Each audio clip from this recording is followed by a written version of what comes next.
Ciao a tutte, care amiche gomitoline e ben ritrovate in questo nuovo video. Oggi voglio presentarvi la borsa canestrina realizzata in collaborazione con l'azienda Un Filo di Passione. È una borsa molto semplice da realizzare in quanto ho utilizzato una scocca preformata in feltro. In alternativa potete utilizzare la scocca in neoprene che ha anche i manici removibili e quindi potete evitare di cucire la bordura.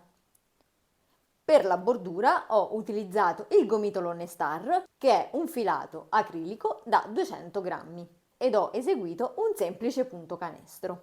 Questa borsa è adattissima per le principianti e per chi per la prima volta vuole approcciarsi al mondo delle borse. Io spero che vi piaccia e vi lascio al tutorial.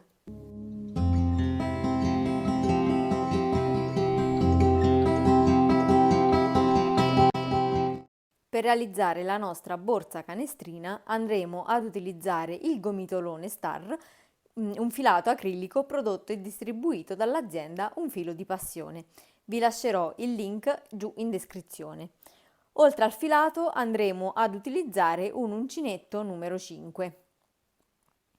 Il punto da eseguire è molto facile in quanto si tratta di un punto canestro. Io ho già realizzato l'intera fascia, quindi andremo a vedere insieme come si effettua il punto canestro. Però prima bisogna fare un piccolo calcolo.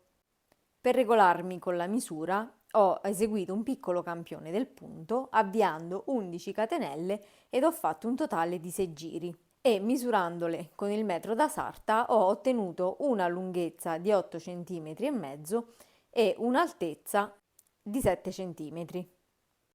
Adesso, per sapere quante catenelle dobbiamo avviare per ricoprire la circonferenza della borsa, bisogna prendere appunto la misura della circonferenza della borsa. Io la mia già l'ho presa e misura in totale 102 cm.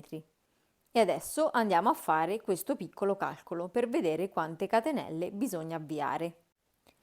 11 sono le catenelle che abbiamo avviato per il nostro campione e 8 cm e mezzo è la misura delle catenelle lavorate. La X sta ad indicare il numero delle catenelle che dobbiamo ottenere e i 102 è la misura della circonferenza della borsa.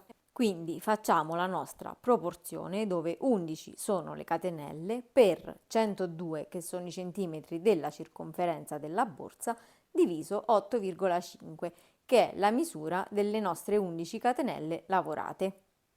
E il risultato è 132. Quindi io per la mia borsa che ha una circonferenza di 102 cm vado ad avviare 132 catenelle, che è un multiplo di 4, perché il nostro punto canestro andrà fatto con multipli di 4.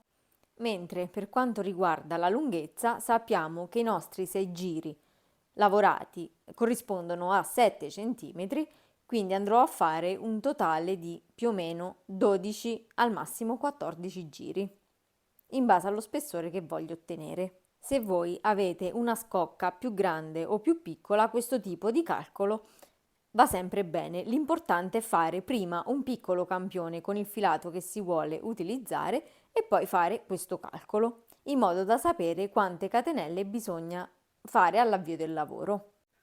Avviamo le nostre 132 catenelle o quelle che abbiamo ottenuto con il calcolo. In questo caso sto facendo un campione, quindi ne avvierò 11 più una per girare. Avviate le nostre 132 catenelle, filo sull'uncinetto, parto dalla seconda catenella dall'uncinetto e vado a fare una maglia alta. Filo sull'uncinetto, entro nella seconda catenella e vado a fare tutte maglie alte fino alla fine della catenella. Fatte le nostre maglie alte, al secondo giro andiamo a fare 3 catenelle, 1, 2 e 3, giriamo il lavoro, filo sull'uncinetto e sulla seconda maglia alta del giro precedente andiamo a fare una maglia alta presa avanti. In questo modo. Filo sull'uncinetto, andiamo nella seconda maglia alta e andiamo a fare ancora un'altra maglia alta presa avanti. filo sull'uncinetto e nella terza maglia alta del giro precedente andiamo a fare ancora una maglia alta presa avanti, in questo modo. Nelle 3 maglie alte successive andiamo a fare 3 maglie alte, ma questa volta prese dietro. Una, 2 e 3.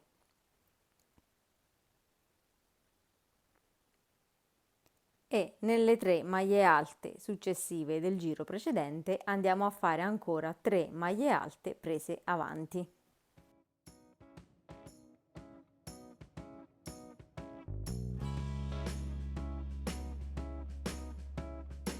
Adesso filo sull'uncinetto e nell'ultimo punto andiamo a fare una maglia alta normale puntando l'uncinetto sulla terza catenella che abbiamo lavorato all'inizio.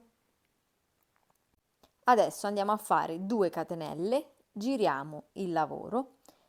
Nelle 3 maglie alte sottostanti andiamo a fare 3 maglie alte prese dietro.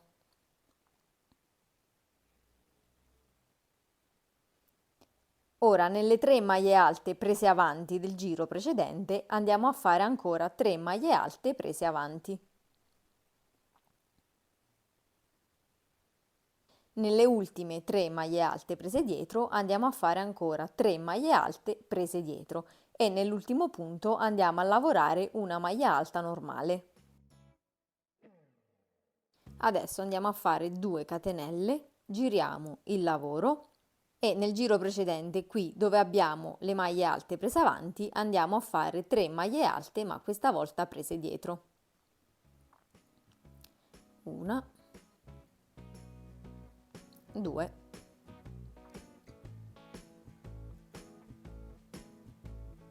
e 3.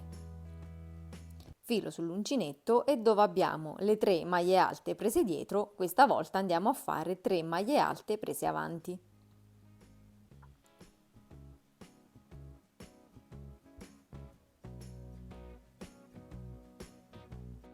E nelle 3 maglie alte prese avanti del giro precedente andiamo a fare 3 maglie alte prese dietro.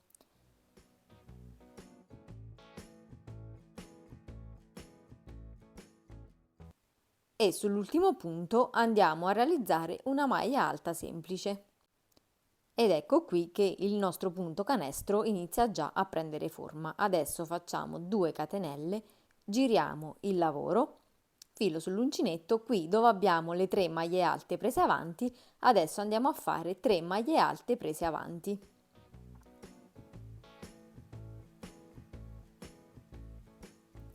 Filo sull'uncinetto, dove vediamo le 3 maglie alte prese dietro, andiamo a fare ancora 3 maglie alte prese dietro. In questo tipo di punto, nei giri dispari andiamo a lavorare i punti così come li vediamo sul dritto del lavoro, mentre nei giri pari andiamo a lavorare al contrario, quindi dove ho le maglie alte prese avanti andrò a fare le maglie alte prese dietro. Quindi il giro successivo sarà un giro paro e abbiamo detto che andiamo ad alternare i punti. Quindi nelle prime 3 maglie alte prese dietro, in questo giro andiamo a fare 3 maglie alte prese avanti. Nelle maglie alte prese avanti andiamo a fare 3 maglie alte prese dietro e ancora di nuovo 3 maglie alte prese avanti. Invece quando andiamo a girare il lavoro andiamo a lavorare i punti così come li vediamo. E questo è il nostro punto canestro.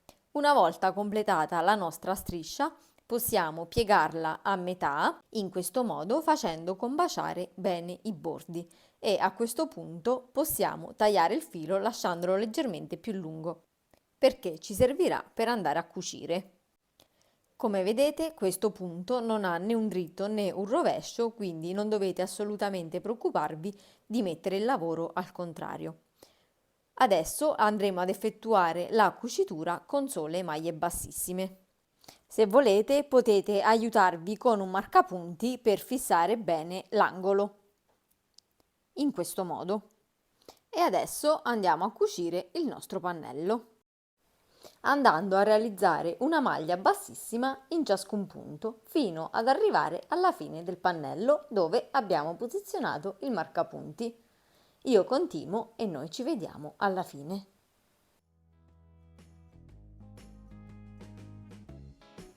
Una volta terminata la cucitura, il lavoro si presenta in questo modo e per non farla vedere andiamo a rigirare il pannello.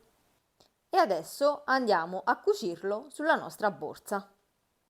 Posizioniamo la bordura sulla scocca in feltro, dopodiché la andremo a cucire. Io utilizzerò ago e filo e andrò a cucire a mano, ma se avete una macchina da cucire buona che vi permette di fare il punta zig zag, potete utilizzare anche quella. Questo passaggio potete evitarlo se al posto della scocca in feltro avete acquistato la scocca in neoprene con i manici removibili. Inizio la cucitura molto semplice puntando l'ago dal dentro al fuori e da fuori al dentro della borsa, quindi avanti e dietro.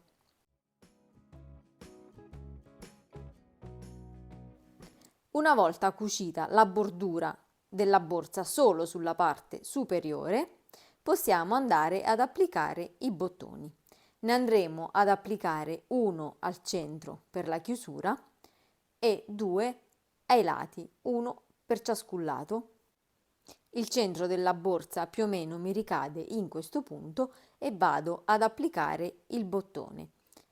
Faccio un piccolo segno con le alette del bottone e dal lato opposto vado a creare due piccole incisioni con il taglierino in modo da permettere alle alette del bottone di uscire fuori. Dopodiché vado a piegarle l'una sull'altra e vado a seguire lo stesso procedimento sia dall'altro lato che sui laterali. E con i bottoni andiamo a concludere quella che è la nostra borsa. E ora andiamo a dare un tocco di personalità in più aggiungendo dei bottoni. E con l'aggiunta delle decorazioni la borsa canestrina è finalmente completata. Se il video vi è piaciuto lasciate un bel like, attivate la campanellina per non perdervi gli aggiornamenti e noi ci vediamo la settimana prossima con un nuovo tutorial. Ciao!